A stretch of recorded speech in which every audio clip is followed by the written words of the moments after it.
Tama na po, nanay. Tama na po. Nasasaktan na po ako, nanay. Pakiusap po. Tama na po. Huwag niyo na po akong paluin. Tama na po, nay. Siguro naman ngayon na magtatanda ka ng bata ka. Susundin mo na lahat ng inuutos ko sa'yo. Opo, nay. Opo. Susundin ko na po kayo. Yan! Ganyan nga. Matuto ka sumunod sa bububuhay at nagpapalaki sa'yo. Dahil kung hindi, higit pa dyan ang dadanasin mong bata ka. Naiintindihan mo bang ibig ko sabihin, Kiko? Taong 1998, sa isang maliit na baryo na kung tawagin ay Baryo Kapunpun sa probinsya ng Siquijor. May mag-asawang sikat sa panggagamot sa baryong ito. Ang paraan ng kanilang panggagamot ay sa pamamagitan ng pagpapahid ng langis sa may sakit pagkatapos ng orasyon o dasal. Kapag napapahiran ng langis ng mag-asawa ang may sakit, ay tila ba gumagaan ang kanilang pakiramdam. Dahil sa karamihan sa baryong ito ay kapos sa pinansyal na pangangailangan. Kaya sa ganitong panggagamot sila lumalapit. Nagbabaka sakaling gagaling sila o di kaya ay magiging maayos man lang ang kanilang pakiramdam. Kinamulatan na nila ang ganitong hanap buhay sapagkat minana pa ito ni Becca sa kanilang mga magulang hanggang sa pati ang kanyang asawa na si Cesar ay tinuruan din ng kanyang tatay sa panggagamot pagkatapos nilang magpakasal. Silang mag-asawa na din ang nagluluto ng langis na ipapahid nila sa kanilang mga pasyente sapagkat may espesyal na halamang gamot silang inilalagay dito upang lalo itong maging mabisa. Si Kiko, ang nag-iisang anak ng mag-asawa na sa murang edad pa lang ay tinuturuan na din ng mag-asawa sa panggagamot. Bagamat labag yun sa loob ng bata, ay wala itong magawa kundi sumunod na lamang sa kanyang mga magulang. Dahil kung hindi siya susunod sa gusto ng mga ito, makakatikim siya ng hagupit ng kanilang pamalo. Ang gusto ng bata ay makapagtapos ng pag-aaral at maging isang ganap at tunay na doktor. Hindi isang manggagamot na umaasa sa dasal at orasyon. Hindi naman niya ikinakahiya ang ikinabubuhay ng kanyang pamilya dahil kahit paano ay nakakatulong sila sa ibang tao. Ngunit sa tingin niya, kung makakapag-aral siya, mas makakatulong siya sa mga taong may sakit sa kanilang baryo. Araw ng linggo, walang pasok sa eskwela. Isang ordinaryong araw para sa pamilya.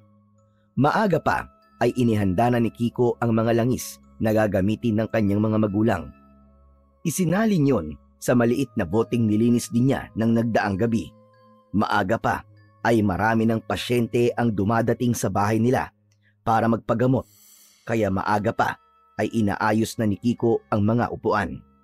Inihana yon sa terasa ng bahay nila kung saan matyagang pumipila at naghihintay ang mga tao. Pati ang box na lalagyan ng donasyon ng mga magpapagamot ay inilagay niya sa sentrong bahagi ng lamesa sa harapan ng mga upuan.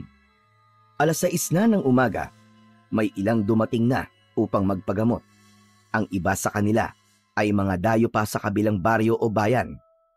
Matapos na mapaupo ni Kiko ang kararating lang na pasyente, ay siyang labas naman ng kanyang mga magulang sa pintuan ng bahay nila. Kapag ganung madaming pasyente, ay mas malaki ang ngiti ng mag-asawa dahil nangangahulugan na malaki ang kita nila para sa araw na yon. Agad na upo si Becca sa upuang nasa harapan ng mesa na sentrong bahagi ng terasa. Nakangiti itong bumati sa lahat. Magandang umaga po sa inyong lahat. Tulad po ng alam nyo, libre po ang aming panggagamot. Ngunit dahil sa wala naman kaming hanap buhay ng aking pamilya, ay tumatanggap po kami ng konting halagang donasyon. Malaki po ang maitutulong nito para patuloy kaming makapagbigay ng serbisyo po para sa lahat. Pagkatapos ng maikling pagbati na yun ni Becca sa mga tao, agad pumila ang mga tao sa kinalalagyan ng donation box. May naghulog ng 100 piso, 200 piso. Yung mga malala ang karamdaman ay 500 piso. Pagkatapos na makapaghulog ng pera ang lahat ng naroon, ay kinuha na ni Kiko ang donation box. Binitbit niya yon sa loob ng bahay. Kapag may dumarating pang pasyente, ay saka lamang niya ulit yon ilalabas. Nung araw na yon, ay isang pasyente ang hindi inaasahan ng mag-asawa. ang teacher ng kanyang anak na si Kiko at ang kapatid nitong si Paulo. Matyaga silang pumila at naghintay hanggang sa sila na ang sunod sa linya. Kahit na sinabi ng mag-asawa na uunahin na sila, hindi pa din pumayag ang magkapatid hanggang dumating ang turn nila sa linya. Ma'am Carla, ano po bang maipaglilingkod namin sa inyo? Ano po bang sakit nyo? Hindi po ako, Aling Becca. Ang kapatid ko pong si Paulo may sakit. Ilang araw na pong mataas ang lagnat niya. At may tumutubo po sa kanyang mapupulang makate. Baka makatulong po kayo para malaman po kung ano pong nasa balat niya. Sandali lang. Maaari bang pakihubad ng jacket niya para makita ko po ang balat niya? Agad naman na tumalima si Paulo. Hinubad niya ang jacket at pagkatapos ay lumapit sa babaeng manggagamot. Sinipat-sipat naman ni Aling Becca ang balat ng binatilyo. Piniga-piga ang mga mapupulang nakaumbok ng bahagya sa balat nito. Kulam. Ano? Kulam po? Opo, Ma'am Carla. Yan po ang dahilan ng pagkakaroon ng makakati at mapupulang nasa balat ng kapatid mo. Pero, sino naman po ang gagawa nun sa kanya? Wala naman po kaming kaaway o nakasamaan man lang ng loob. Maaaring may inggit po sa kapatid nyo ang gumawa nito sa kanya. Imposible naman po yata ang sinasabi nyo.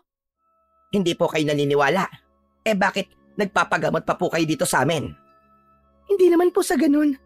Kaya lang po hindi lang po talaga ako makapaniwala na may gagawa po ng ganito sa kapatid ko. Sabi ko naman sa'yo, ate, huwag na tayo magpagamot dito. Mapilit ka lang eh. Mukha naman silang peking manggagamot. Ano sabi mo, bata? Peking manggagamot kami? Oo nga naman pala. Taga Maynila nga pala kayo, kaya hindi kayo naniniwala sa aming panggagamot. Kung gano'n naman pala, ay hindi na sana kayo pumunta dito sa amin. Ako, pasensya na po kayo. Hindi po yun ang ibig sabihin ng kapatid ko. Sige po, aalis na lang po kami. Mabuti pa nga, umalis na lang kayo. Dahil baka kahit teacher ka ng anak ko hindi ako makapagpigil sa inyo. Akmang tatayo na sana ang magkapatid nang humarang si Kiko sa harapan nila. Bahagyang iniyukod ang ulo, tanda ng kanyang paggalang sa kanyang guro. Pasensya na po kayo sa nanay ko. Pagkarinig ni Becca sa sinabing yun ng anak, ay agad na namula ang pisngi nito sa galit. Tumayo at kinuha ang kanyang tsinelas. Walang ano-ano ay ipinalo yun sa puwet ng bata. Bakit ka humihingi ng pasyensya sa kanila? Mali ba ang ginawa o sinabi ko sa kanila? Aray ko, Nay, tama na po, Nay. Tama na po. Dahil sa nakitang pagpalo ni Aling Becca sa kanyang anak, agad na nataranta ang teacher niya. Tinangka niyang awatin ang babae. Tama na po. Nasasaktan na po ang bata. Tama na po. Pasensya na po. Kami po ng kapatid ko ang nagkamali. Kaya wag niyo na po siyang saktan. Tama na yan, Becca. Pinagtitinginan na tayo ng mga tao narito. Tama na. Doon lang parang bumalik sa kanyang sarili ang babae. Binitiwan ang kanyang pamalong tsinelas. Pagkatapos ay diretsong pumasok sa loob ng bahay. Pasensya na kayo. Maya-maya na po natin itutuloy ang panggagamot. Napagod na po si Becca, kaya magpapahinga lamang po siya sandali. Ang mga taong naroon ay natigilan sa kanilang nasaksihan. Kilala ang pamilyang ito sa pagiging mahinahon at magiliw sa lahat ng mga nagpapagamot sa kanila. Ngunit kabaligtaran ito sa nasaksihan nila kanina lamang. Samantala, si Kiko ay halos hindi makatayo, dala ng mga palo na tinamo niya mula sa kanyang ina. Dahil sa awa ng guro sa kanya, tinulungan siya nitong makaupo. Napangiwi naman ito ng bahagya nang lumapat ang mga kamay ng teacher niya sa kanyang mga braso. Aray! Aray, teacher, masakit po. Saan? Saan banda masakit? Diyan po. Diyan po sa hinahawakan niyo po.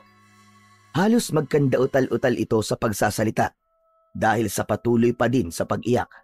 Pinahid ng teacher ang mga luha nito sa mata gamit ang kanyang palad. Pagkatapos ay iniangat ang mga manggas ng t-shirt nito.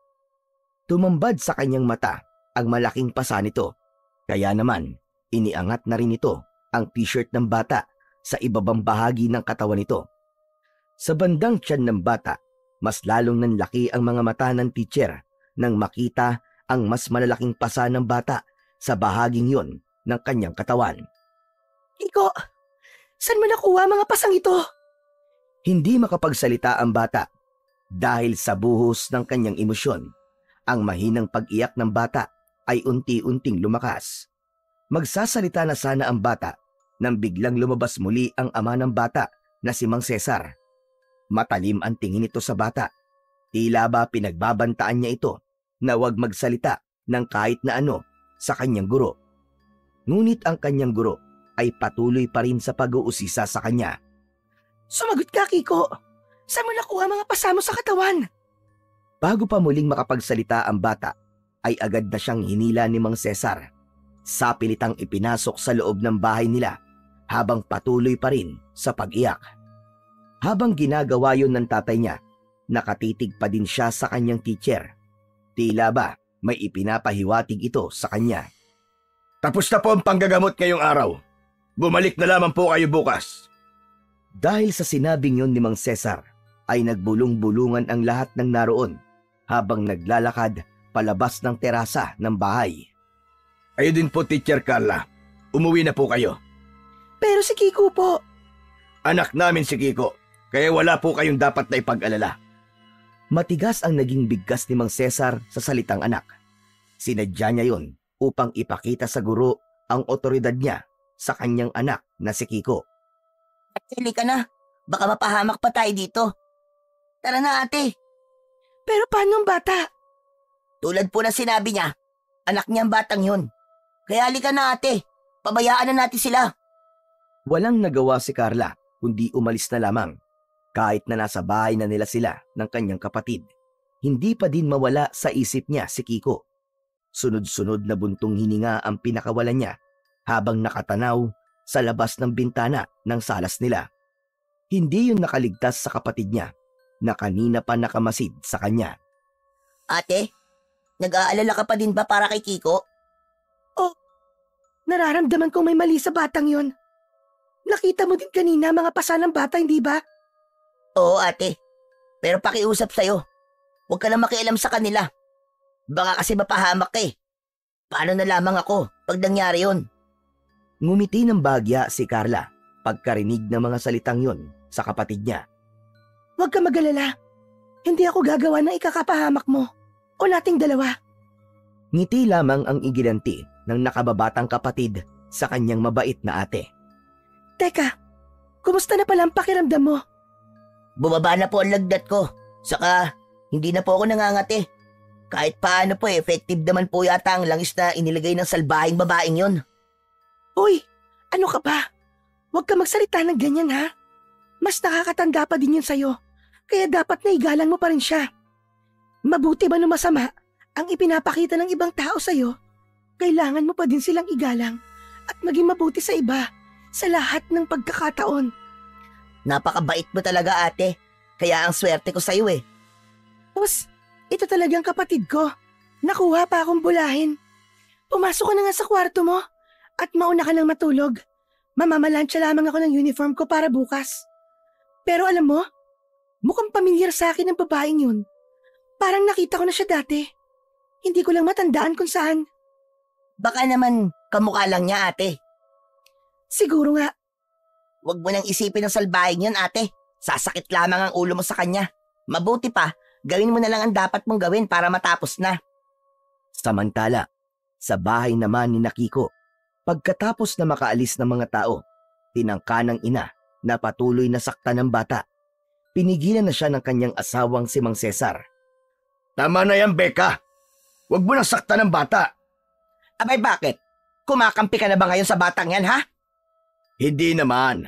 Kaya lamang maraming tao nakakita sa'yo kanina. Kailangan ang makita nila bukas ay yung inang mapagmahal sa anak. Kailangan lumabas na isa kang inang nagdidisiplina lamang sa kanyang anak. Dahil kung hindi, tapos na ang negosyo natin. Naiintindihan mo naman siguro ang ibig ko sabihin. Kasalanan kasi ng pakialamerang teacher na yan eh. Nanggigigil talaga ako sa babaeng yon. Humanda siya. Gagantihan ko siya. Ano na naman yung pinaplano mo? Tatakutin ko lang siya ng konti. para kabahan naman siya. Habang namamalansya si Teacher Carla ng uniform niya, nahiga na ang kapatid niyang si Paulo. Naglambing pa ito, nabantayan siya habang hindi pa siya nakakatulog. Kaya nagpasya ang guro na sa kwarto na ng nakakabatang kapatid mamalansya. Ngunit bago pa lamang nahihiga sa kama ang kapatid, ay may kung anong kumalabog na sa kanilang bubungan. Dahil sa lakas nun, ay nagulat at nagkatinginan ang magkapatid. Ate, ano yun? Hindi ko din alam. Pagkatapos na maibaba ang hawak na plansya, ay dumungaw ito sa bintana ng kwarto. Wala siyang nakitang anuman sa labas ng bahay nila. Hanggang sa makarinig sila ng mahinang paglakad sa bubong ng bahay. Patungo ang mga yabag nun sa kwartong kinaroroonan nila. Sumenya si Carla na wag itong gumawa ng anumang ingay upang mas mapakinggan pa nila ang yabag na unti-unting lumalapit. Nang wala ng yabag na naririnig, ay magkasabay ding natigilan ang dalawa. Nakiramdam sa paligid hanggang sa isang malaking ibon ang bumungad sa harapan ng bintana nila. Napasigaw ng malakas si Carla pagkakita rito. Napatakbo siya sa kapatid na nakahiga pa din sa kama nito habang nakatakip sa katawan ang kumot. Tanging ulo lamang niya ang nakalabas. Napayakap siya sa kanyang nakababatang kapatid. Ngunit dahil sa malaking kuko ng ibon, hinila nito ang damit niya para makaalis siya sa ibabaw ng kapatid niya. Kinalmot ng malaking kuko nito ang kapatid niya, ngunit naging mabilis naman ang pagkilos ni Paulo. Agad na iniharang ang unan upang hindi siya tuluyang masaktan nito.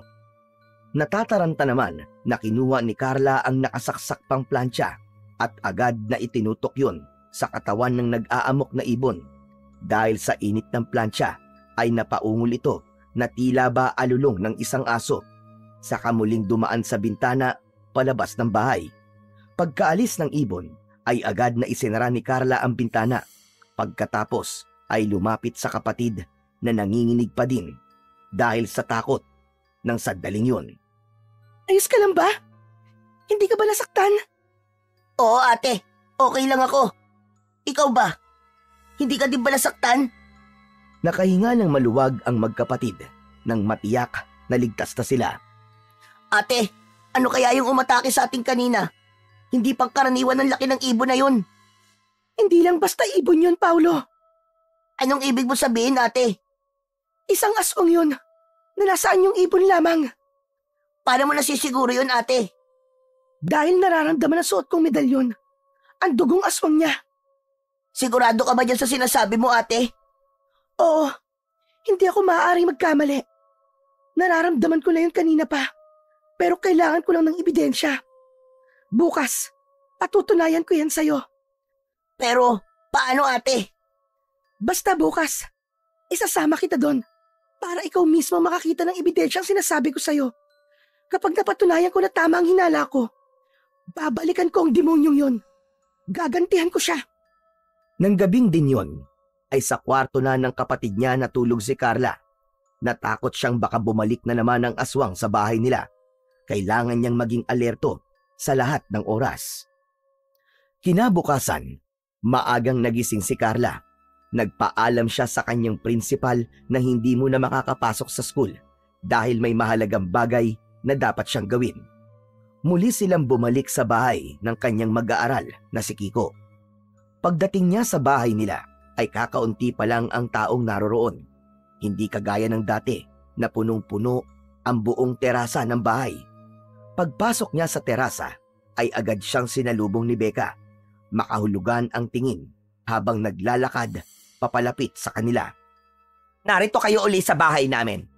Akala ko ba ay hindi kayo naniniwala sa panggagamot namin? Narito kami dahil gusto ko pong humingi ng tawad sa nangyari kahapon at magpasalamat na din po dahil sa unti-unting paggaling ng kapatid ko. Nawala na po ang lagnat niya. Nababawasan na rin po ang pangangati at yung mapapulang tumutubo po sa balat niya. Ibig bang sabihin naniniwala na kayo sa amin ngayon? Opo, kaya maraming salamat po. Pagkatapos na makapagpasalamat, ay inilahad ni Carla ang mga kamay niya. Hinintay niyang tanggapin yun ni Becca, tanda ng kanyang pakikipagkasundo. Ngunit lingid sa babae, ay patibong lang yon ng teacher upang hulihin ang tunay na katauhan ng kaharap na babae sapagkat nararamdaman niyang may kakaiba sa babaeng manggagamot. Sa tulong na rin ng kanyang medalyon. Dahil sa gusto ni Becca na ipakita sa mga taong naroroon na isa siyang mabait na tao, tinanggap nito ang palad ng teacher. Nakipag-shake hand siya rito kahit nalabag sa kanyang kalooban. Nang maglapat ang mga kamay nilang dalawa, agad na hinilan ni Carla ang babae para yumakap dito. Inilagay ng teacher ang palad niya sa gawing tagiliran ni Becca. Dahil sa ginawa niyang yon, bahagyang napangiwi dahil sa sakit ang ina ni Kiko. Doon na nakumpirma ng teacher na tama ang kanyang hinala. Iniangat niya ng bahagya ang t-shirt nito. Tumambad sa mga mata ng mga taong naroroon ang paso ng plancha sa bandang tadyang ng babae. Batid ni Carla na siya ang may likha nun. Tama nga ang hinala ko. Ikaw yun. Ikaw nga yun. Teka. Anong ako? Ang sumalakay sa amin kagabi. Ano ba pinagsasabi mo, babae? Nakita ko na ang ebidensya. Tumatanggi ka pa? Anong ebidensya ang pinagsasabi mo? Ang paso ng plansya sa iyong tagiliran. Isa kang aswang. Isang malakas na sampal ang pinakawalan ni Aling Becca laban sa teacher ng kanyang anak. Gusto mo pa akong siraan sa lahat ng mga taong naririto? Akala mo ba ay maniniwala sila sa'yo? Pagkatapos nun ay gumawa ito ng eksena sa lahat ng taong naroroon. Umiyak ito na tila ba parang kung titignan ay talagang nakakaawa dahil sa kahihiyang ginawa ni Carla. Kaya sa paningin ng mga tao ay inapi ito ng teacher ng kanyang anak. Edeng, kung wala ka maganda sasabihin, mabuti pa umalis ka na. Nakakabahala ka lamang dito. Oo nga, sinisiraan mo pa si Becca. Umalis ka na lamang. Sumang-ayon naman ang ibang taong naroon sa sinabi ng mga nakapilang magpapagamot. Pero totoo po ang sinasabi ko. Si Aling Becca po ang aswang na umatake sa aming bahay kagabi. Hindi po ako gumagawa ng istorya. Alam ko pong siya yun. Paano mangyayari sinasabi mo? Sikat sila manggagamot na tumutulong sa mga may sakit dito sa lugar natin. Tama! Marami siyang natutulungan at napapagaling. Uulitin ko. Mabuti pa umalis na lamang kayo para wala ng gulo. Lihim na napangiti si Becca dahil alam niyang kakampi niya ang mga taong naroon. Paniwalang paniwala ang mga ito sa kanyang pag-arte. Ate, halika na. Umalis na tayo dito. Kahit na anong sabihin mo sa kanila, ay hindi sila maniniwala sa'yo. Kaya hayaan na lang natin sila. Tara na, ate. Mukhang gano'n na nga mangyayari. Ang mahalaga ngayon ay nasabi na natin ang totoo. Nasa kanila na lamang kung maniniwala sila sa atin o hindi. Akmang aalis na sana sina Carla at Paulo nang biglang lumabas ng pintuan si Kiko. Nagsalubong ang kanilang mga mata. Bigla tuloy pumasok sa isip ng teacher kung pati ba ang batang ito ay aswang din. Naisipan niyang lapitan sana ito pero pinigilan siya ng kapatid. Ate, wag na please. Gusto ko lang makausap si Kiko. Wag na, ate. Umalis na lang tayo. Naintindihan ni Carla ang ibig sabihin ng kanyang nakababatang kapatid. Kaya lumakad na din ito upang lumayo sa lugar na yon. Pagdating nila sa kanilang bahay ay dumiretso ang babae sa kanyang kwarto. Sinundan siya ng nakababatang kapatid dahil nag-aalala siya para sa kanyang ate. Pagdating sa kwarto ay kinuha nito mula sa ilalim ng papag na higaan ang isang maliit na baul. Inilabas ng babae ang laman nun. Isang maliit na libro na may mga nakasulat na nasa lengguwaheng Latin. Ate, ano yan? Ipinamana to ni nanay at tatay bago sila namatay. Para saan po ang mga yan, ate? Proteksyon, laban sa mga aswang, manananggal at mga tikbalang. Hala, paano nagkaroon si nanay at tatay niyan? Sa Maynila po tayo naninirahan at lumaki. Kamakailan lang naman po tayo lumipat dito, di ba? Nung pagkatapos lang ng mamatay si nanay at tatay. Minana ni nanay ang medalyon na suot ko ngayon. At mga pangontrang ito kay lolo. Dito sa probinsyang ito lumaki si nanay.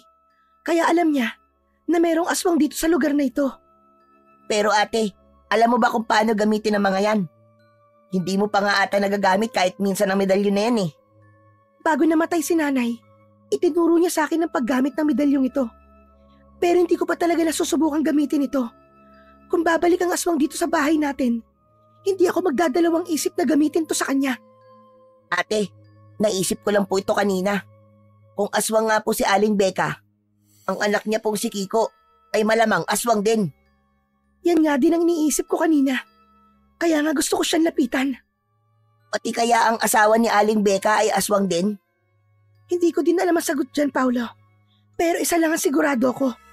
Si Aling Becca ay isang aswang na nagpapanggap bilang isang manggagamot upang malaman niya sa baryong ito kung sino-sino ang mga may sakit.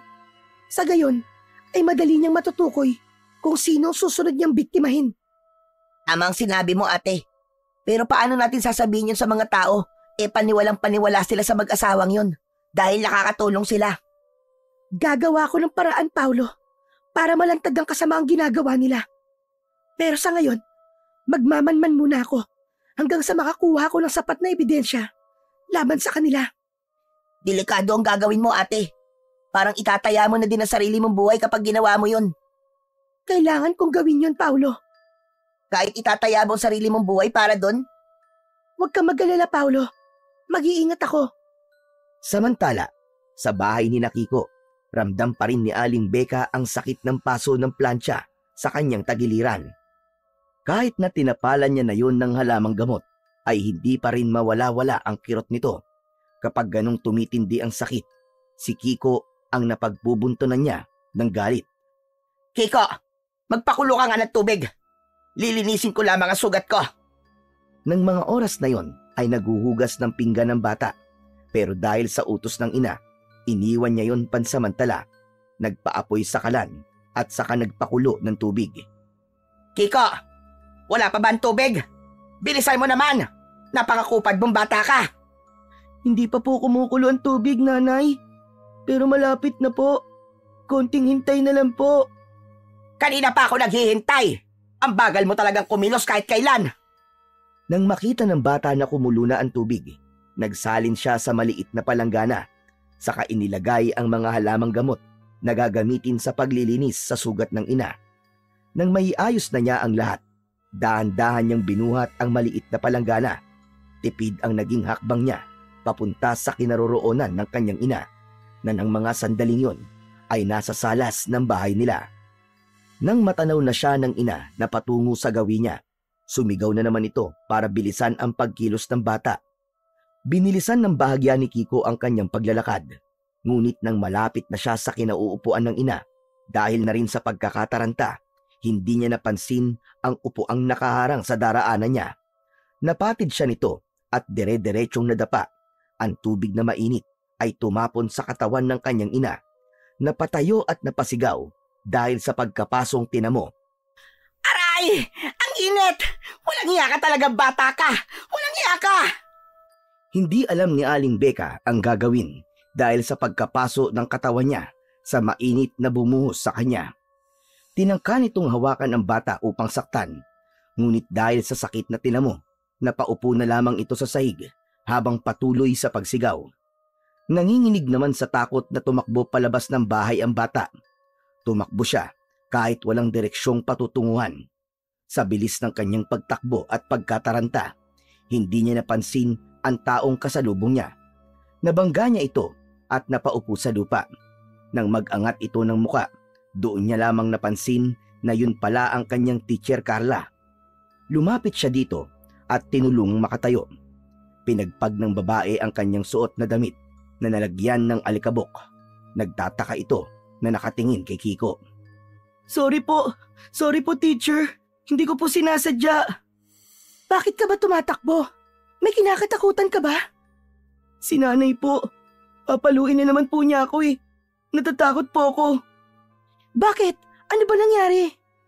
Tulungan niyo na lang po ako, please. Itago niyo po ako, teacher. Natatakot po ako. Sige na po, please. O sige. Halika muna sa bahay.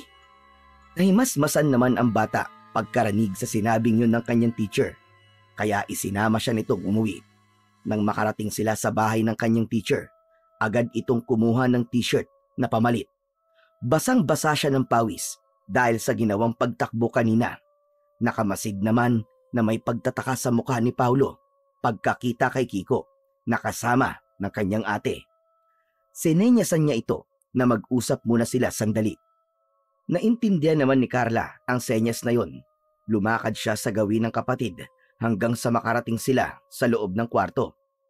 Ate, anong ginagawa ng batang yan dito sa atin? Hinaan mo lang ang boses mo at baka marinig ka niya. Pero ate, paano na lang pag nalaman ng mga magulang niya na nandito pala ang bata? Gulo na naman ito. Alam ko, pero humingi siya ng tulong. Bilang teacher niya, syempre, hindi ko siya matatanggihan. Ate naman eh.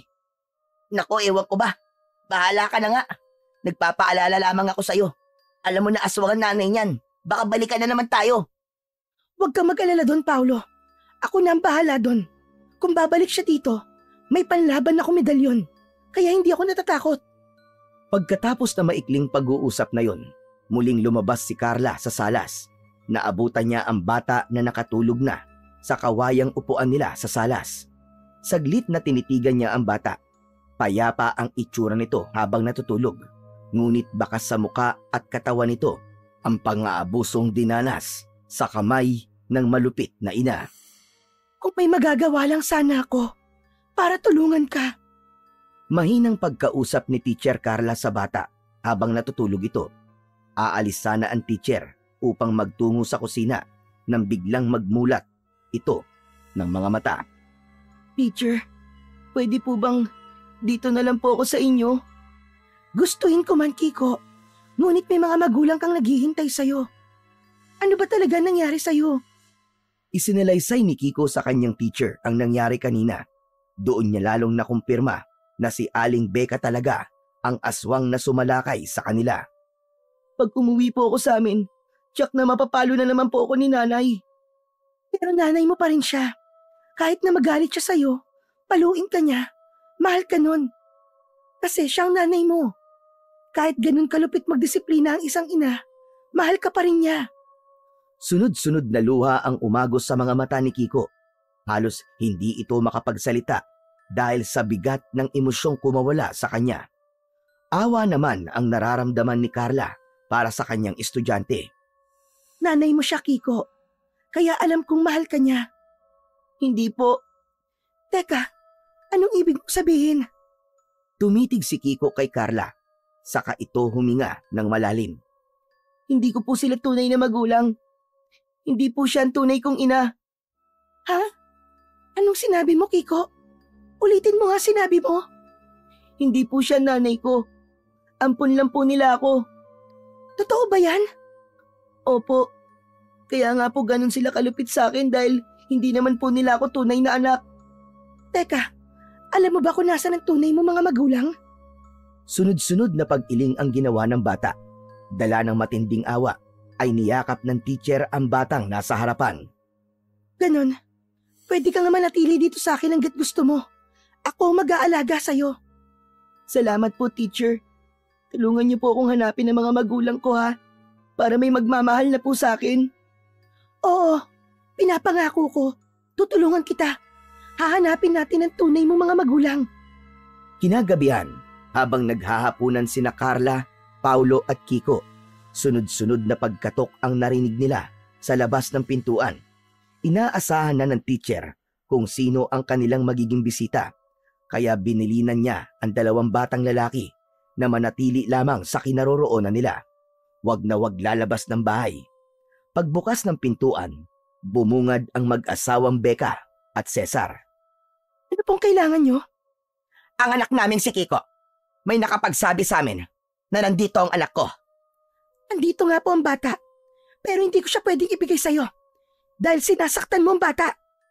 Ako na nakikiusap sa'yo. Ibalik mo na sa amin ang bata. Pangako, hindi na namin siya sasaktan. Asan ba siya? Ibalik mo na siya sa amin. Sabi ko sa inyo, hindi ko pwedeng ibigay sa inyo si Kiko. Dahil mali ang ginagawa niyo sa kanya.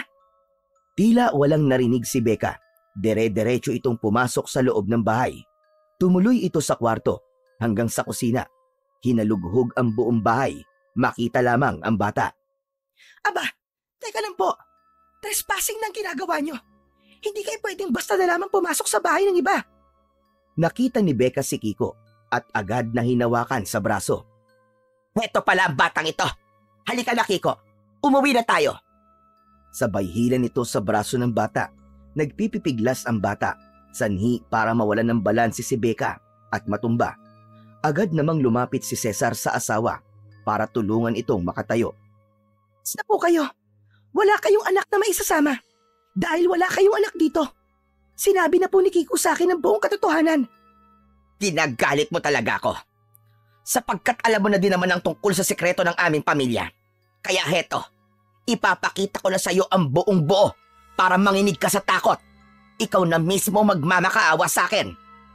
Pagsabi ni Becca ng mga salitang yon, unti-unting nagbago ang itsura nito. Humaba ang mga kuko.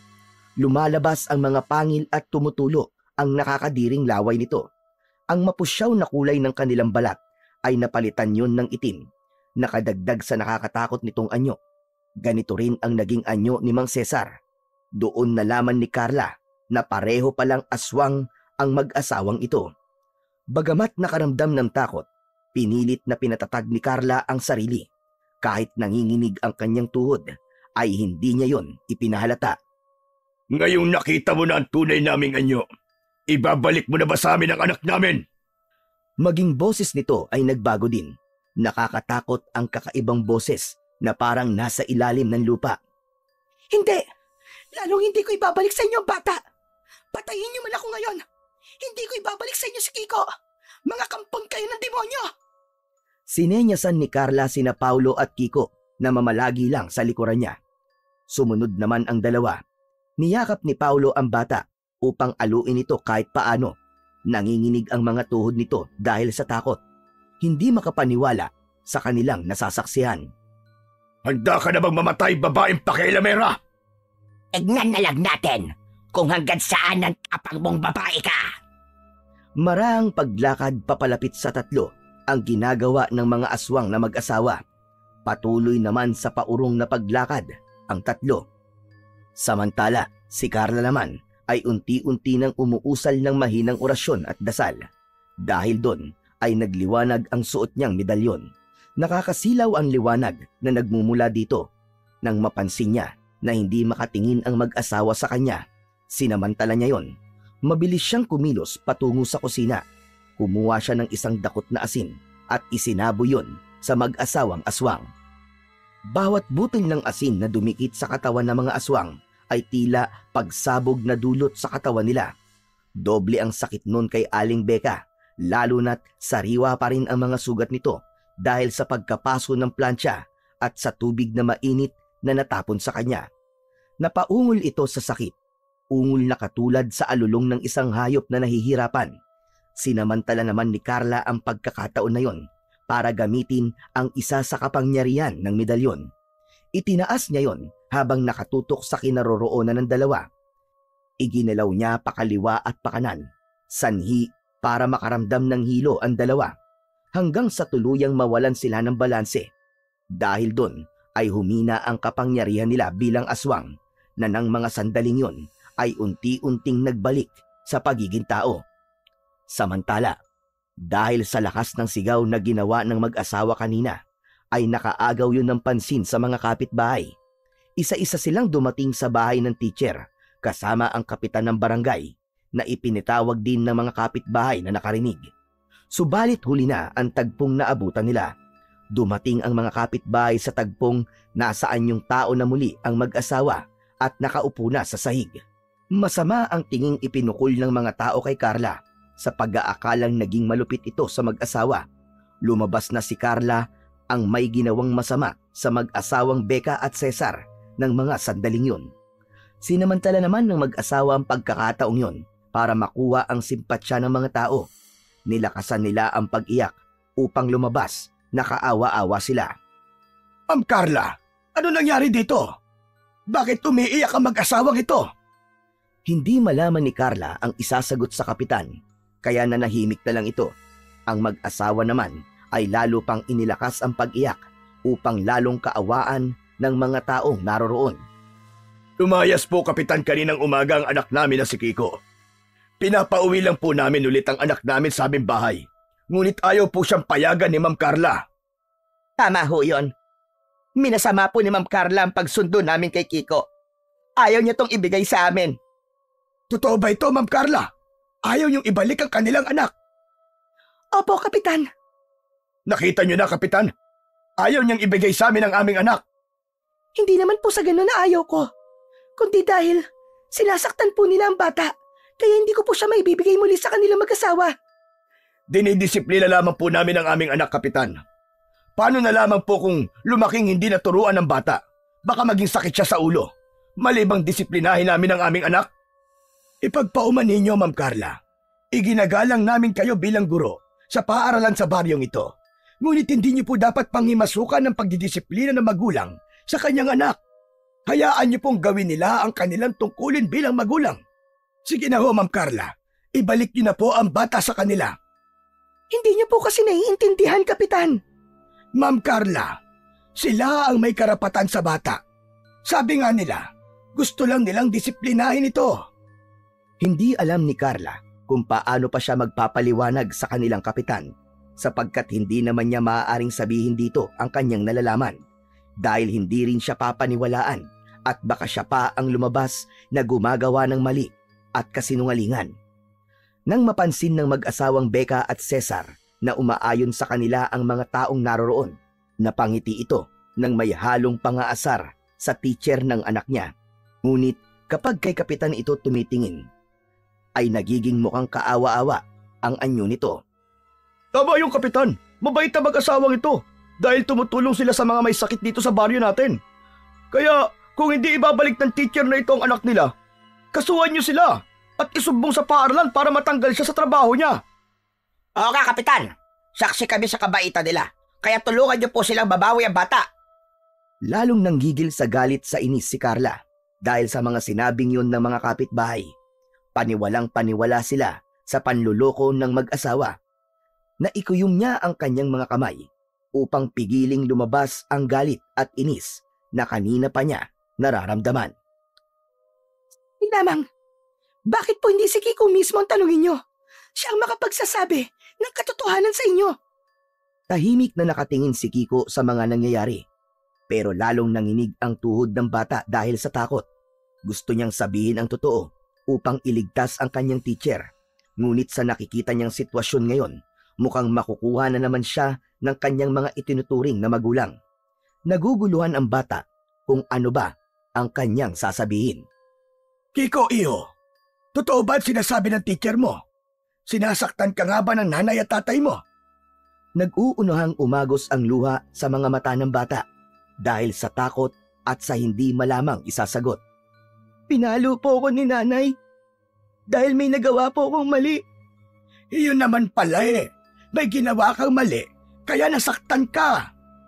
Lumaglag ang balikat ng teacher niya pagkarinig sa mga sinabing yun ni Kiko. Lalo tuloy siyang lumabas na sinungaling at pakialamera. Gayong siya na nga ang tumulong sa bata. Kung ganon, Ma'am Carla, maliwanag na ang lahat. Wala nang dahilan para hindi mo ibalik ang bata sa kanila. Maliit na hindi pagkakaunawaan lang ng pamilya yon na kaya naman nilang ayusin. Huwag na nating palalain pa ang sitwasyon. Sa sinabing yun ni Kapitan ay lumawak ang ngiti ng mag-asawa. Nasaktan man sila kanina ng antingerang teacher na ito, nakaganti naman sila ngayon sa kanya dahil ito ang lumabas na masama sa harap ng maraming tao. Halika na anak, umuwi na tayo. Siguro naman na mas magtitino ka na, Kiko, ha? Para hindi ka na nasasaktan. Kahit na may pag-aalinlangan, unti-unting humakbang palapit si Kiko sa kanyang itinuturing na mga magulang. Si Carla naman ay walang nagawa kundi tignan lamang ito. Habang papalapit ang bata sa mag-asawa, ay lalong lumalaki ang ngiti ng mga ito. Ngunit sa kalooban nila ay nagpupuyos na sa galit para sa batang si Kiko dahil sa kaguluhang nilikha nito. Nakaalis na ang lahat ng tao sa bahay nila Carla, ngunit hindi pa din siya makapaniwala sa nangyari. Siya ang lumabas na pakialamera at nagmamagali. Labis ang ngit-ngit at galit niya dahil sa naranasang pagkakapahiyang dinanas kanina. Subalit sa kabilaman ng nararamdamang pagkadismaya sa batang si Kiko dahil sa pagsisinungaling nito, kahit paano ay naiintindihan niya ito. Sunod-sunod na buntong hininga ang pinakawalan niya. Gulong-gulo ang isip niya ng oras na yon. Ate, ayos ka lang ba? Gusto mo bang ikuha kita ng tubig? Marahang tango lamang ang isinagot ni Carla sa nakababatang kapatid. Pagbalik nito, may dala na itong isang basong tubig. Ininom niya kagad yon upang mahimasmasan siya ng kaunti. Salamat, Paulo. Saka pasensya ka na sa ate mo. Hindi ako nakinig sa'yo. Hindi mo kailangan humingi ng pasensya, ate. Dahil ipinagmamalaki kita, ate. Handa kang tumulong sa iba kahit na mapahama ka pa. Yun ang tunay na kabaitan. Bihira lamang ang may katangiang ganyang katulad sa'yo, ate. Pero muntik naman tayo mapahamak. Sabi mo nga, ate, muntik lang. Ibig sabihin, may pagkakataon pa tayong bumawi. Ang inaalala ko lamang ngayon, ate, si Kiko. Baka mamaya sakta na naman nila ang bata. Sa ngayon, natitiyak kong ligtas siya. Hindi siya sasaktan na mag-asawang aswang na yon. Dahil papanindigan pa nila ang drama nilang pagbait-baitan. Tumangu-tango lang si Paulo sa sinabing yun ng kanyang ate. Kahit paano ay nabawasan ang pag-aalala niya para dito. Doon biglang pumasok muli sa isip niya ang nasaksihang kapangyarihan ng medalyon na ginagamit ng kanyang ate Carla. Ate, maalala ko. Ang galing pala ng kapangyarihan ng medalyon mo. Biruin mo. Natalo mo kanina ang dalawang yon. Totoo nga ang sabi ni nanay at tatay na makapangyarihan na medalyon na ito. Magagamit natin tong proteksyon laban sa mga demonyong aswang na yon. Ano, ate, kung hindi lang silang mag-asawa ang aswang sa lugar na ito? Paano kung may iba pa na naninirahan sa lugar na ito? Tapos, ipagsabihin na mag-asawa sa ibang mga kasamahan nila. Paano kung magbalak sila na masama sa ating dalawa, ate? Makakaya pa kaya ng medalyon na proteksyonan tayo? Biglang tumayo ang balahibo ni Carla sa narinig na mga tanong ng kanyang kapatid. Naisip niyang paano nga kaya kung ganun ang sitwasyon nila. Makakaligtas pa kaya sila sa susunod? Bagamat kinakabahan, ay hindi siya nagpahalata sa kanyang nakababatang kapatid. Hindi siya pwedeng panghinaan ng loob sa ngayon.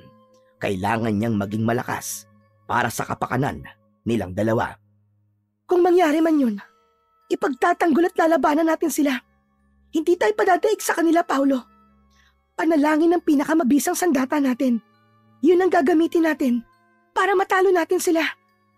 Samantala, sa bahay ng mag-asawang aswang, tuloy ang pagpapanggap at drama ng dalawa. May mga kapitbahay pa silang nakikisimpatsya at inihatid sila pauwi ng bahay nila. Ngunit nang makaalis na ang mga ito, balik sa pagiging demonyo ang ugali ng mga ito. Tinangka na namang saktan ni Aling Becca ang bata, ngunit pinigilan siya ng asawa.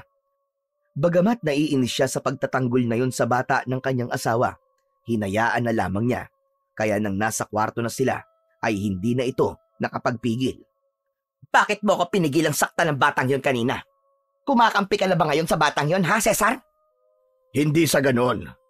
Ngayong alam na niyan, sekreto nating dalawa, ang pagiging dugong aswang natin, kailangan natin maging mabait sa kanya. Baka ipagsabi ng batang yun ang sekreto natin, abay tsak na mapapahamak talaga tayo.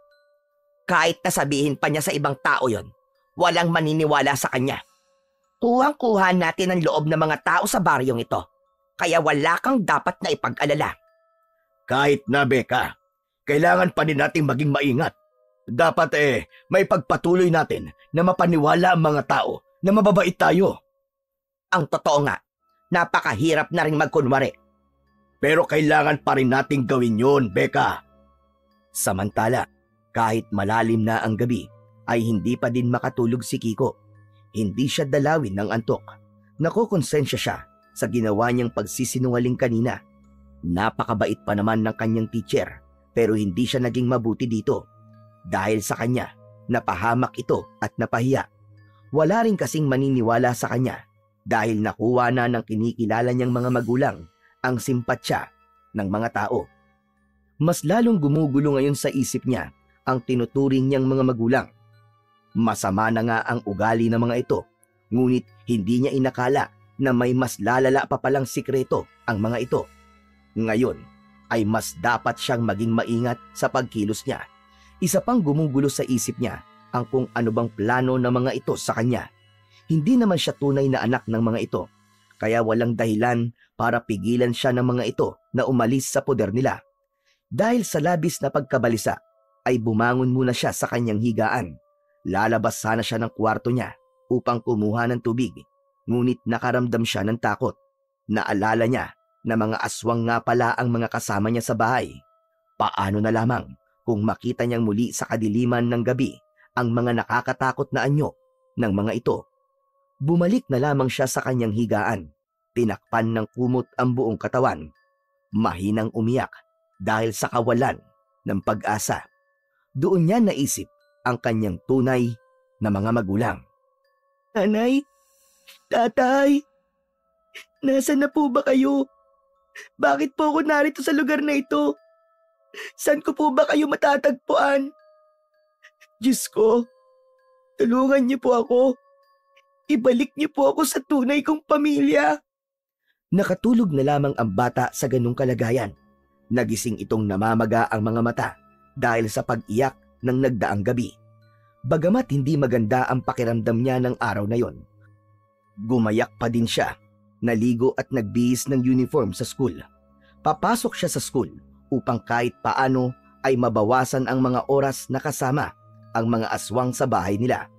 Paglabas niya ng pinto ng kwarto niya, ay dumiretso siya sa kusina.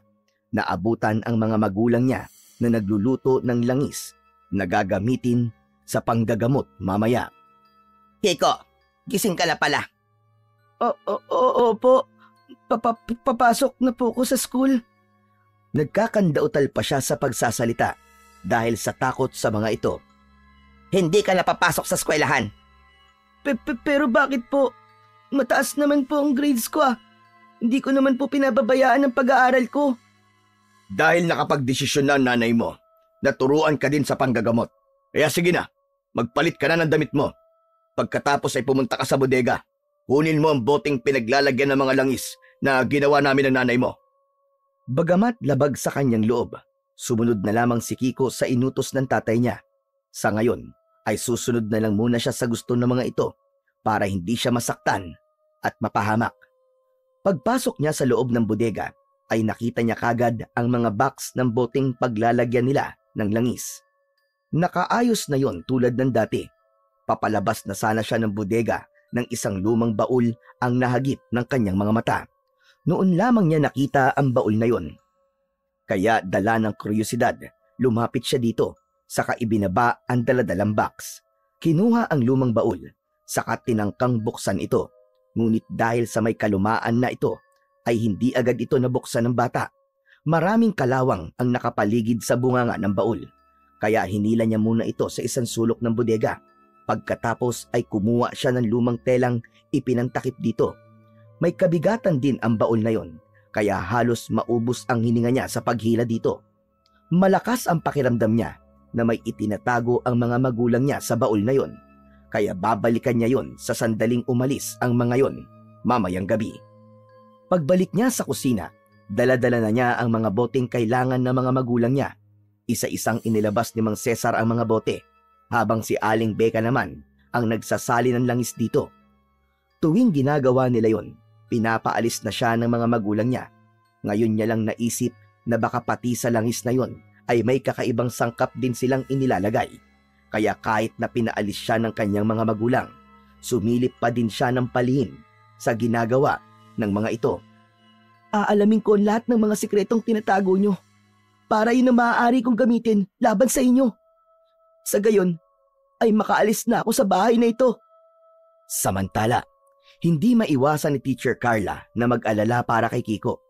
Lalo na at hindi ito pumasok ngayong araw. Inisip niyang baka kung ano na ang ginawa ng mag-asawang aswang na yon sa bata. Kaya naman kinahapunan, hindi siya nakapagpigil. Pumunta siya sa bahay ni Kiko, ngunit hindi siya nagpakita dito. Kumubli siya sa malaking puno upang hindi siya papansin ng mga taong nasa terasa nila. Dahil tulad ng dati, maraming pasyente ang nagpapagamot sa kanila. Doon ay tanaw niya ang batang si Kiko na nag-aasikaso ng mga tao.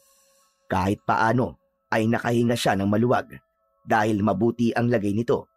Aalis na sana siya nang hindi niya inaasahan na nasa likuran pala niya si Aling Beka. Halos mapasigaw siya sa pagkakagulat at kaba Pagkakita niya rito, matalim ang mga tingin ipinupukol nito sa kanya. Anong ginagawa mo dito? At nagbalik ka pa talaga. Tinitiyak ko lang kung maayos ba ang lagay ng bata. O sige, ngayong nakita mo na, makakaalis ka na. Aalis ako. Pero asahan mong babalik ako dito para bantayan ang kalagayan ng bata. Bakit ba concern na concern ka sa batang yan? Eh hindi mo naman siya kaano-ano. Dahil nasa poder siya ng demonyong kagaya mo. Kaya hindi ako mapapalagay hanggat hindi ko nakukuha ang bata sa'yo. Hindi mo siya makukuha. Kahit na ano pa ang gawin mo. Teka nga, bakit ba ayaw mong pakawalan ng bata? Eh hindi mo naman siya tunay na anak. Ano naman ang mapapala mo sa isang mahinang batang kagaya niya? Isa yun sa palaisipan kay Carla kung bakit ayaw na ayaw ni na Aling Becca at Mang Cesar na mawala sa kanila si Kiko, gayong hindi naman nila ito kaano-ano. Imbis na sumagot, mapait na ngiti ang pinakawalan ng babaeng aswang sa kausap na teacher. Sabay hawak nito sa isang braso niya. Mahigpit ang naging hawak ni Aling Becca sa kanya, kaya napangiwi siya sa sakit. Pilit na ipiniglas ang braso para makaalis siya sa pagkakahawak nito. Nang hindi niya matapatan ang lakas nito, ay sa kanya inilabas ang kanyang suot na medalyon. Gamit ang isang kamay niya. Itinutok niya yon sa mata ng babaeng kaharap, sanhi para mapapikit ito dahil sa pagkasilaw. Dahil doon ay nabitiwan siya nito. Sinamantala naman yon ni Teacher Carla para lalo pang masaktan ang babaeng aswang. Hinubad niya ang kanyang medalyon, saka idinikit niya yon sa mga mata ni Aling Becca. Nagsisisigaw ito ng dahil sa sakit. Ang mga sigaw na yon ang nakaagaw ng pansin sa mga taong naroroon. Yun ang naging dahilan para magsilapitan ang mga tao sa kinaroroonan nila. Kitang-kita ng mga tao kung paanong namimilipit sa sakit si Aling Becca dahil sa medalyong nakadikit sa mga mata niya. Yun ang tagpong nakita ni Mang Cesar, kaya dali-dali itong lumapit para tulungan ang asawa. Mula sa likod ay itinulak niya si Teacher Carla. Hindi yun ganun kalakas, kaya nakatayo pa rin ang teacher. Pagkatapos ay hinila ng lalaki palapit sa kanya, ang kanyang asawa. Hindi ka ba din talaga tumitigil na guluhin ang pamilya namin? Hindi ako titigil hanggat hindi niyo pinapakawalan ng bata at hindi nalalaman ng lahat ng tao dito ang sikreto niyo na kayong mag-asawa ay masasamang aswang. Ano bang pinagsasabi mo? Kaya mo bang patunayan ang pagbibintang mo sa amin? Hindi na nagsalita pa si Carla. Sa halip, itinaas niya ang kanyang medalyon. Nang mga oras na yon, ay nag-aagaw na ang dilim at ang liwanag. Ito ang pinakamainam na pagkakataon para maibunyag na niya ang sikreto ng mag-asawang ito. Itinaas niya ang kanyang medalyon, saka umusal ng mahinang dasal. Sa simula ay mahina hanggang palakas ng palakas. Kasabay ng kanyang pag-usal ng orasyon ay ang paglakas ng ihip ng hangin. Ang mga aso sa paligid ay lumikha ng malalakas na alulong. Tila ba nakakaramdam sila ng panganib sa paligid. Ang taong nakakasaksi ay unti-unting tumataas ang mga balahibo ng dahil sa kaba at takot. Dahil sa dasal at orasyon na ginagawa ni Carla, ay unti-unting nakakaramdam ng hirap sa paghinga ang mag-asawa, hanggang sa nagbago nga ang kanilang anyo. Ang dating anyong tao nila ay napalitan ng nakakakilabot at nakakatakot na itsura. Hindi inakala ni Teacher Carla na magiging mabalasik ang anyo ng mag-asawa kumpara noong una niya itong nakita. Ngayon ay mas kakaiba ang mga anyo nila. Mapupula ang mga mata, mahahaba ang mga matutulis na kuko, kulay dugo ang laway na tumutulo mula sa bibig nila. Ang mga paa ay katulad ng sa kabayo. Nanlilisik ang mga mata nila habang lumalakad sila papalapit sa kinaroroonan ni Teacher Carla. Hindi niya malaman kung ano ang kanyang gagawin dahil hindi niya inasahan na magiging ganito kabangis ang mag-asawa. Ang mga tao naman sa paligid ay tumakbo sa iba't ibang direksyon dahil sa pagkatakot.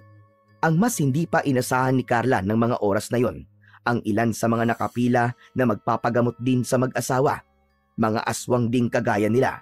Ang ginawang panggagamot ng mag-asawa ay hindi lang para manggamot, kundi paraan ito para ipasa sa ibang taga-baryo ang kanilang pagiging aswang. Nais nilang maging kalahi ang mga taga ron. Nagpalit din ng anyo ang ibang taong magpapagamot ron, kasabay ng mag-asawa Dahil sa matinding takot, dahan-dahan siyang lumakad ng paurong. Hindi niya napansin ang nakausling bato sa lupa. Sumabit ang isang paa niya rito, sanhi, para mabuwal siya. Patuloy sa marahang paglakad ang mga aswang papalapit sa kanya. Nang tangkang sasakmalin siya ng mag-asawang aswang, iniharang ni Kiko ang kanyang katawan sa katawan ng kanyang guro. Pakiusap po! Huwag niyo pong sasaktan ng teacher ko. Ako na lang pong saktan niyo. Huwag po, mabait kong teacher. Pakiusap po. Maawa po kayo sa kanya. Kasabay ng mga sinabing yun ng bata, ang tuloy-tuloy na agos ng kanyang luha. Hindi niya maaatim na masaktan ang kanyang guro dahil lamang sa kanya. Umalis ka dyan, Kiko! Alis! Umalis ka dyan! Sunod-sunod na pag-iling ang ginawa ng bata. Hindi po ako aalis dito. Pakiusap po, nanay, tatay. Itigil niyo po ito. Tila walang narinig ang ama sa pakiusap ng bata. Kinuha siya nito gamit ang kanyang matutulis na kuko. Saka itinaas sa ere. Nagpipipiglas ang bata dahil sa takot na mahulog siya. Dahil sa nakitang eksenang yon, lumalakas ulit ang loob ni Carla para lumaban. Hindi siya maaaring maging mahina dahil pareho silang mapapahamak ng bata. Tumayo siya at muling umusal ng dasal. Kailangan niya ng tulong. Mas taimtim ang ginawa niyang pag-usal ng dasal. Saglit pa ay may kung anong ingay ang dumating. Ingay ng maliliit na nilalang. Lalong dumilim na mga oras na yon at ang kalawakan ng buwan ay tila natatakpan ng maiitim na ulap. Subalit hindi ulap ang gumagalaw na paparating, kundi laksa-laksang lumilipad na nilalang. Daan-daang mga maliliit na paniki ang dumating. Ito ang tinawag ni Carla gamit ang kanyang orasyon. Ang tanging hayop na lumilipad sa gabi na maaari niyang hingan ng tulong ayon sa kanyang lola na nagbigay sa kanyang nanay ng hawak niyang medalyon. Sa ginawang pagtawag ni Carla sa mga paniki, ay tila nakakaintindi naman ang mga itong sumunod sa kanyang mga senyas. Nagtipon-tipon ang napakaraming paniki at pagkatapos ay sabay-sabay silang sumalakay sa mag-asawang aswang, pati sa mga kasamahan. Habang lumalakas ang usal ng orasyon ni Teacher Carla, ay lalong dumarami ang mga paniking dumarating. Hindi malaman ng mga aswang kung paano sila makakalaban sa laksa-laksang paniki na umaatake sa kanila. Hanggang sa tuluyan silang mabuwal sa lupa. Nang makita niyang labis na ang panghihina ng mga ito, inutusan niya ang mga paniki na tigilan na ang mga ito at umalis na sa lugar na yon. Saka palang nagsiliparan ang grupo ng mga paniki upang iwan ang naturang lugar.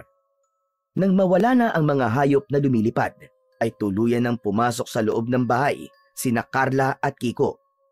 Tapos na ang paghihirap mo sa kanila, Kiko. Hindi ka na nila mababawi sa akin sa pagkakataong to. Halika na. Umuwi na tayo. Maraming salamat po, Teacher Carla. Iniligtas niyo po ako. Hindi ka dapat mapunta sa mga ganong uri ng tao. Pero ngayon, wala na sila.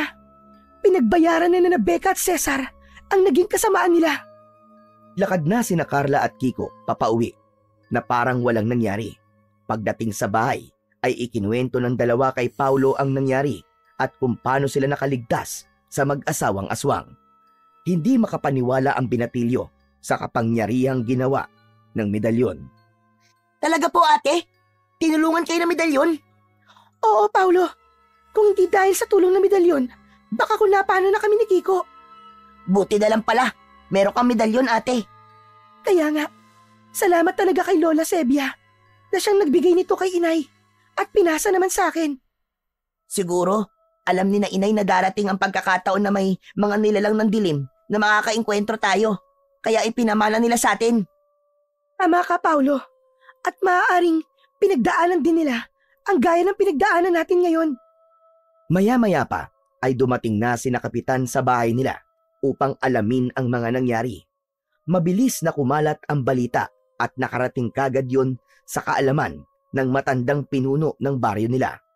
Umugong ang balitang inkwentro ng antingerang teacher at ng sikat na manggagamot sa baryo na mga aswang pala, na ang dahilan ng panggagamot ay upang ipakalat ang pagiging aswang at pasahan ng kanilang kasamaan. Mabuti at ligtas kayo, Ma'am Carla. Sa awa naman po ng Diyos, nakaligtas po kami, Kapitan. Hindi rin ako makapaniwala nang malaman ko ang balita. Matagal na pala tayong niloloko ng mag-asawang yon.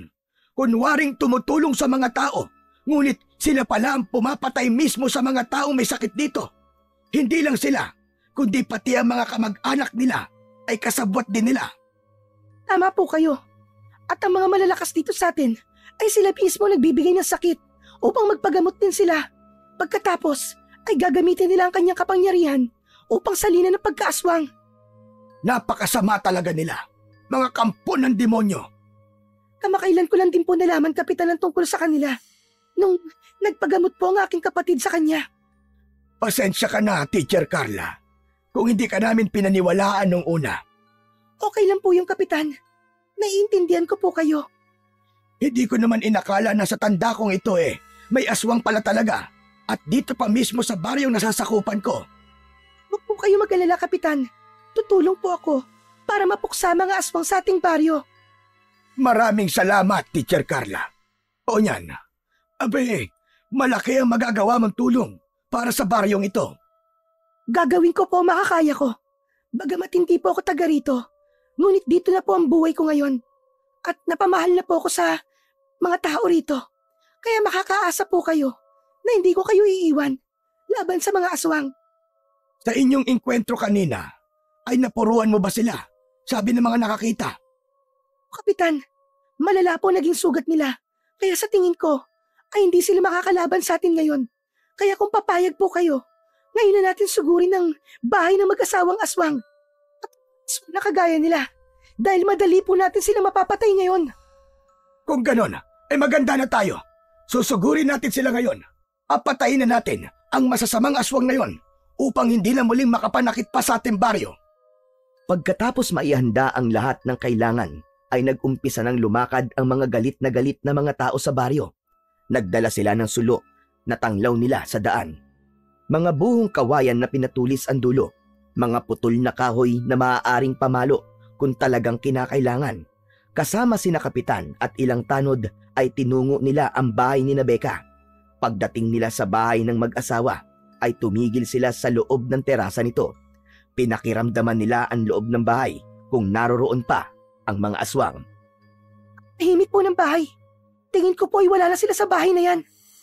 Sabi mo ay sugatan sila kanina, ate, kaya paano sila makakaalis kung marami silang sugat? Pero wala akong naririnig o nararamdamang ingay mula sa loob. Sa aking palagay, ay wala na nga sila sa loob ng bahay. Malakas ang kapangyarihan ng mga aswang, kaya natitiyak kong pinaghahandaan na nila tayo. Kung wala na po sila dyan sa loob ng bahay, saan po kaya sila posibleng pumunta, Kapitan? Sa pusod ng kagubatan sa baryong ito, masukal ang kagubatan at iilan lamang ang nagtatangkang pumunta ron, kaya maaaring doon sila pumunta dahil walang mga taong makakakita sa kanila ron. Kung ganun po pumunta na po tayo doon, Kapitan. Sige, ngunit kailangan nating maging maingat. Hindi natin alam ang eksaktong bilang ng mga aswang na naroroon. Kahit gaano pa po sila karami, kaya silang puksain ang medalyon ni ate. At syempre, nang nagkakaisang puso natin para sa kabutihan. Tumango-tango ang lahat ng naroroon sa sinabing yun ni Paulo. Tama siya, kahit nakagaano pa karami ang aswang na yon, ay hindi sila papatalo. Sila ang nasa kabutihan, kaya sila ang nararapat magtagumpay. Kaya tapos na ang mahabang panahon ng panluloko nila sa baryong yon. Panahon na para matigil ang kanilang ginagawang pag-aasik ng takot at lagim. Bago tayo umalis, gusto kong masiguro na wala talagang aswang na naririto sa bahay na to. Papasok ako sa loob. Hintayin niyo lang ako dito sa labas. Sigurado ka, ate? Oo, Paulo. Mas mainam kung makakatiyak tayo. Sasamahan kita, ate. Wag na, Paulo. Kaya ko na to. Suot ko ang aking medalyon, kaya hindi ako basta-basta masasaktan. Mag-iingat ka, ate. Dahan-dahang binuksan ni Carla ang pinto ng bahay ni Becca at Cesar. Tumambad sa kanya ang nakakasulasok na amoy ng bahay. Parang babaligtad ang kanyang sikmura sa hindi kaaya-ayang naaamoy. Madilim ang buong kabahayan. Tanging sinag lang ng liwanag ng buwan ang tumatanglaw dito. Dumadaan ang maliliit na liwanag na ayon sa siwang ng kawayang dingding ng bahay. Marahan ang kanyang naging pagakbang patungo sa kwarto ng bahay. Sa kanyang palagay, ay nasa silid siya ng batang si Kiko dahil sa pagkakaayos nito. Isang papag na higaan at isang kabinet na lagayan ng damit sa gilid nito. Maliban doon ay wala nang anumang gamit sa silid ng bata. Kasunod niyang tinungo ang kabilang silid. Halos masuka din siya sa masangsang na amoy sa silid na yon. Sa kanyang paglakad, may malagkit na bagay siyang naapakan. Hindi niya yun mawari, kaya yumukod siya ng kaunti. Saka idinikit niya ang hintuturong daliri. Pagkatapos ay tinignan niya yung mabuti. Naging sunod-sunod ang patak ng nakakapandiring likido na yon. Nag-angat siya ng tingin upang makita ang pinagmumulan ng patak ng likido sa palupo ng bahay. Malakas na sigaw ang pinakawalan ni Carla pagkakita sa isang lalaki ang nakasabit sa palupo ng bahay. Dugo ng bangkay ang pumapatak sa sahig ng bahay. Dahil dito ay naging sunod-sunod ang malakas na sigaw niya. Samantala, dahil sa lakas ng pagsigaw ni Teacher Carla, natakot ang lahat ng tao sa labas ng bahay. Agad silang pumasok sa loob upang tignan kung ano ang nangyayari sa dalaga, hanggang sa marating nila ang kinaroroonan ni Teacher Carla. Ano nangyari? Bakit ka sumisigaw? May aswang ka ba nakita? Hindi agad nakapagsalita si Teacher Carla dahil sa pagkabigla at takot. Kapitan, may lalaking patay sa palupo ng bahay. Sabay-sabay na tumingala ang mga taong naroroon. Napangangaan lahat dahil sa takot at pagkabigla. Madali kayo! Ibaba natin ang lalaki! Nagtulong-tulong ang mga tao upang maibaba ang bangkay ng lalaki. Kumuha sila ng hagdan upang maibaba ito, saka inihiga sa sahig. Wakwak na ang dibdib nito. Wala na din ang puso at atay nito. Biktima ng aswang. Sa aking palagay, ay kamamatay pa lang ng lalaking ito. Sariwa pa ang dugon lumalabas sa kanyang katawan. Natatandaan ko lalaking ito. Sa kabilang baryo sila naninirahan. Marahil ay pinatay ng aswang ang lalaking ito upang muli silang lumakas dahil sa tinamo nilang sugat mula sa laban nyo kanina. Kung ganun, ay hindi pa sila nakakalayo, Kapitan. Maaaring nasa paligid lang sila. Nakamasid lamang sa atin. Kailangan maging alerto ang lahat. Inutusan ni Kapitan ang mga tao na ilabas ang bangkay ng lalaki. Pansamantalang inilibing muna nila ito sapagkat kailangan pa nilang tugisin ang mga aswang na nagtatago sa dilim ng gabi. Wala na bang tao sa loob ng bahay? Wala na po. Susunugin natin ang bahay na ito upang wala nang balikan ang mga masasamang aswang na naninirahan dito. Sandali lang po, Kapitan. May kailangan lang po akong balikan sa loob ng bodega. Ano yun, Kiko? Isang baul po. Nakita ko po yun kahapon nung pinakuha po ako ni nanay ng boteng paglalagyan ng langis. Gusto ko pong malaman ang laman nun. Pupuntahan ko po muna. Kung mahalaga sa iyo na malaman ang laman nun, sige, sasamahan kita. Sasamahan ko po kayo para mapabilis tayo. Lumakad na ang tatlo upang balikan ang bagay na sinabi ni Kiko. Nasa gawing likuran ng bahay ang bodegang tinutukoy ni Kiko, kaya hindi na nila kailangan dumaan sa buong kabahayan para marating ito. Pagpasok niya sa bodega ay nakita kagad yun ni Kiko. Ganun pa din ang ayos nito. Inalis na lamang niya ang telang inilagay niya sa ibabaw nito. Dahil sa kalumaan ay nahirapan silang buksan ang lumang baul. Mabuti na lamang at sumama sa kanila si Paulo na nakatulong nila. Ubod lakas na hinila niya pa itaas ang bunganga nito hanggang sa bumukas ang baul. Gamit ang sulo, itinapat nila yon sa bunganga ng baul. Tumambad sa kanila ang mga lumang lampin ng bata, mga damit at isang maliit na kahong nasa loob nito. Naging palaisipan kay Carla kung bakit ganun ang laman ng baul. Kaya naman, kinuha ni Carla at ipinagpagpa ang mga yon. Pagkuway iniladlad ito at inalis ang pagkakatupi. Sa kanyang pag-usisa sa mga gamit ay may nahagip ang kanyang paningin. Nakaborda sa lampin ang isang pangalan. Teka, may nakabordang cholo dito sa lampin. Sino kaya si Cholo? Napatingin si Carla kay Kiko. Hindi po kaya ako si Cholo? Baka po Cholo ang totoong pangalan ko. Hindi umimik si Carla. May gusto pa siyang malaman sa mga bagay na nasa loob ng kahon. Alam niyang meron pa siyang ibang madidiskubre. Kaya binuksan ni Carla ang maliit na kahon sa loob nito. Tumambad sa kanya ang ilang lumang larawan. Sa akin ang mga nasa larawan. Talaga po, Ma'am Carla? Kilala mo sila, ate? Naalala ko na kung sino ang mga nasa larawan. Ang isang ito ay si Tia Meli. Nung buntis pa siya. Nasa gitna ng dalawang babae si Tia Meli. Nasa kaliwa si Aling Becca at nasa kanan ng isa pang babae. Siya ang dating maid ni Tia. 2 linggo bago siya manganak ay umalis at dating maid nila dahil nagkasakit ang nanay niya. Kailangan niyang alagaan ito kaya humanap siya ng papalit sa kanya. Si Aling Becca ang pumalit sa kanya. Pagkatapos na manganak ni Tia ay namatay siya. Kasabay nun ang pagkawala ng bagong maid at ng batang isinilang niya. Tapos nun ay dinala ka niya dito sa probinsya para hindi ka mahanap. Ibig sabihin, ate, ay si Kiko ang batang yun. Pinsan natin si Kiko, ate. Oh, ulo, tama ka. Kiko, kaya pala magaan ang loob ko sa'yo dahil magkamag-anak tayo. Tama po ba ang lahat ng narinig ko? Kadugo ko po kayo? Oo, Kiko, magkamag-anak tayo.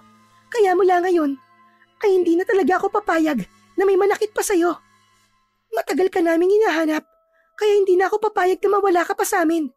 Ipaghihiganti natin ang pagkamatay ng nanay mo. Natitiyak kong hindi dahil sa panganganak kaya namatay siya, kundi pinatay siya ng aswang na si Aling Becca. Samantala, dahil sa pagkainip at pag-aalala, ay sumunod na sa kanila si Kapitan. Nabigla pa ang tatlo sa pagtawag ng Kapitan sa pag-aakalang aswang ang lumalakad na papalapit sa kanila. Nakuha niyo na ba dapat yung kunin dito? Opo, Kapitan. Kung ganon tayo na, baka bumalik pa ang aswang dito. Pagkabalik nila sa harap ng bahay, ay itinuloy na nila ang naantalang plano nila, ang pagsunog sa bahay na yon. Kaya gano'n na nga ang kanilang ginawa. Sinunog nila ang bahay ng aswang upang wala nang balikan ang mga ito. Samantala, sa hindi kalayuan, ay tanaw ng mag-asawang aswang ang lahat ng pangyayari. Nakakubli ang mga ito sa malaking puno sa gilid ng bahay. Labis ang ngit-ngit at galit nila sa mga taong naroroon na sumunog sa kanilang bahay. Gusto niyang sugurin at sakmalin ang mga ito, ngunit mahina pa sila. Hindi pa nila kayang lumaban sa mga oras na yon. Kung sana ay naubos nila ang dugo ng lalaking pinatay nila, mapapadali ang pagbabalik ng lakas nila. Ngunit dahil sa pagdating ng mga ito, hindi nila nagawa na ubusin ang dugo ng taong kanilang biniktima. Nagpupuyos pa rin sila sa galit. Sinira ng babae niya ng lahat ng plano ko. Hindi na natin mababawi pa ngayon ang batang si Kiko. Siya lamang ang tanging pag-asa natin para mas lumakas ang kapangyarihan natin. Nasa loob ng batang yun ang mutya na magbibigay sa atin ng malakas na kapangyarihan. Anong ibig mo sabihin? Ipinalunok ko sa batang yun ang bato upang hindi ito mawala. Humalo na sa kanyang dugo at laman ang kapangyarihan ng mutya upang sa sandaling patayin na natin siya at ialay sa ating altar. Mas lalakas ang ating kapangyarihan sa sandaling kainin na natin siya. Kaya pala ayaw mo mawala sa atin ang batang yan. Oo, tama ka, Cesar. Kaya nga kailangan kasama natin siya palagi. Pero dahil sa pakailamerang teacher na yan, mahihirapan tayong makalapit sa kanya. Kung nasa kanyang mutya, ibig sabihin, magiging aswang din siyang kagaya natin. Hindi, Cesar, nagkakamali ka. Dahil palalakasin lang ng batang katawan niya at sariwang dugo niya ang kapangyarihan ng mutya. Huwag kang mag-alala. May paraan para makalapit tayo sa batang yon. Sa ngayon ay magtungo muna tayo sa mga kasamahan nating aswang para makapag-ipon ng lakas.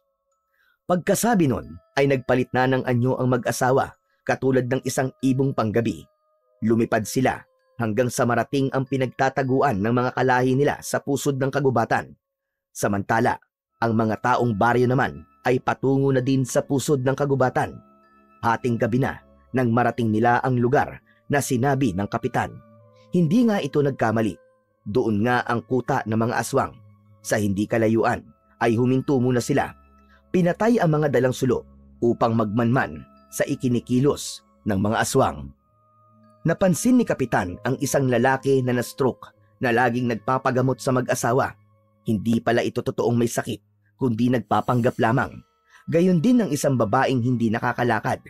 Lagi itong nakasakay sa wheelchair, ngunit ngayon ay malaya itong nakakalakad nang walang tulong ng sinuman.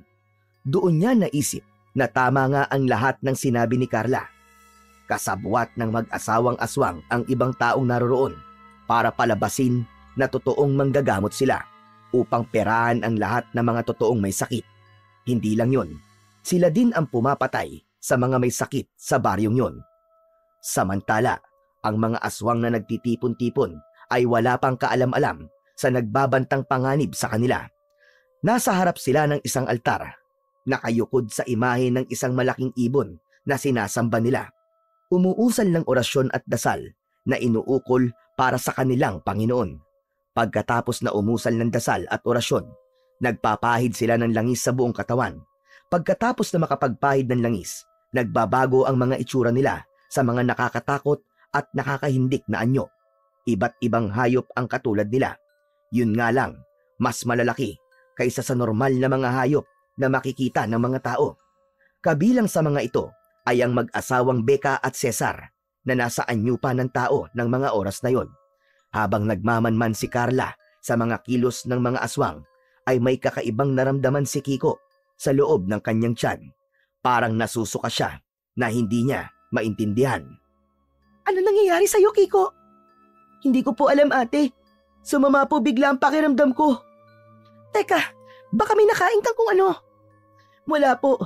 Kaya nga hindi ko po maintindihan kung bakit po ako nasusuka eh. Ngayon naman po para po ako nahihilo. Ano ba talaga nangyayari sa'yo, Kiko?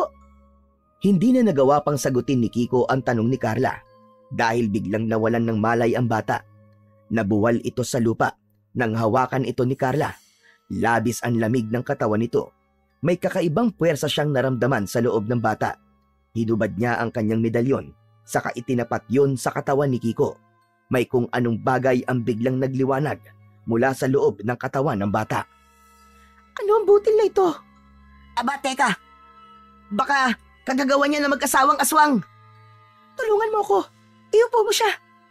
Sinunod ni Paulo ang sinabi ng kanyang ate. Kahit na walang malay ang bata ay binuhat niya ito. Iniupo na nakasandig ang ulo sa kanyang dibdib.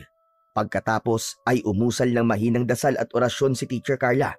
Kasabay ng pag-usal niya ng dasal at orasyon ay ang paggalaw ng bato sa loob ng tiyan ni Kiko. Kasabay ng mahinang pag-ubo ng bata ay ang paglabas ng bato sa loob ng kanyang tiyan. Kinuha yun ni Teacher Carla at inilagay sa kanyang palad. Nang makalabas na ang bato sa loob ng tiyan ng bata, muli itong nagkamalay. Ipinatong ni Teacher Carla ang medalyon sa ibabaw ng bato. Pagkatapos ay muling umusal ng orasyon. Nakatingin lang si Kiko sa ginagawa ni Teacher Carla. Hindi muna siya nagtanong upang hindi maabala ang kanyang teacher sa ginagawa nito. At habang umiilaw ang bato sa palad niya, napansin nila ang kakaibang kilos ng mag-asawang aswang. Tila nasasaktan ang mga ito sa ginagawang yun ni Teacher Carla, kaya itinuloy-tuloy niya ang kanyang ginagawa. Nang makita niya na nakaluhod na ang dalawa at tila hirap na hirap sa nararamdaman, lumabas na si Teacher Carla sa kanyang pinagtataguan. Teacher Carla, ano pong gagawin niyo? Kailangan ko na silang harapin para matapos na ang kanilang kasamaan. Buong katapangan na hinarap ni Teacher Carla ang lahat ng mga aswang. Doon niya napansin na hindi lamang sa mag-asawang Becca at Cesar umiepekto ang batong yon, maging sa mga aswang na naroroon sa kanilang kuta. Ibig sabihin, hawak na niya ngayon ang pinagmumulan ng kapangyarihan ng mga ito.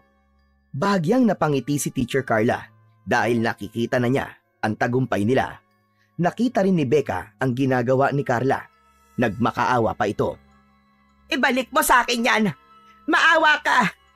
Akin na yan. Ano? Nababaliw ka na ba? Bakit kay babalik sa'yo ang batong galing sa katawan ni Kiko? Kung dito nagmumula ang inyong lakas. Dahil sa amin yan.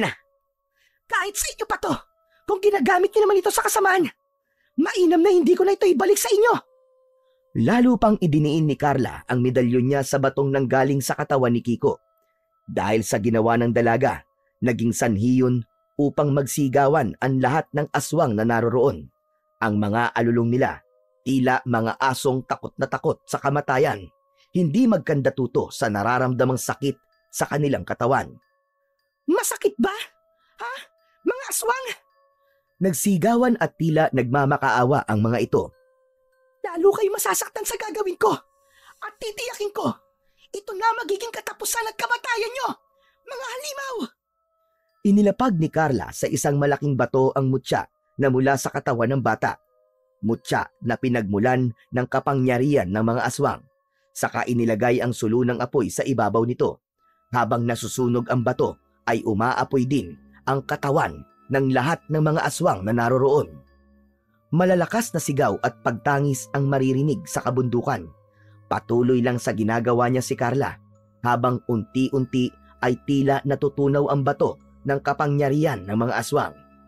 Kasabay nito ay ang tuluyang pagkasunog din ng kanilang katawan at ng buong lahi ng mga aswang na katulad ng mga nilalang na natutupok ng apoy sa impyerno hanggang sa tuluyang matupok at mauwi sa alabok ang mga natupok na aswang.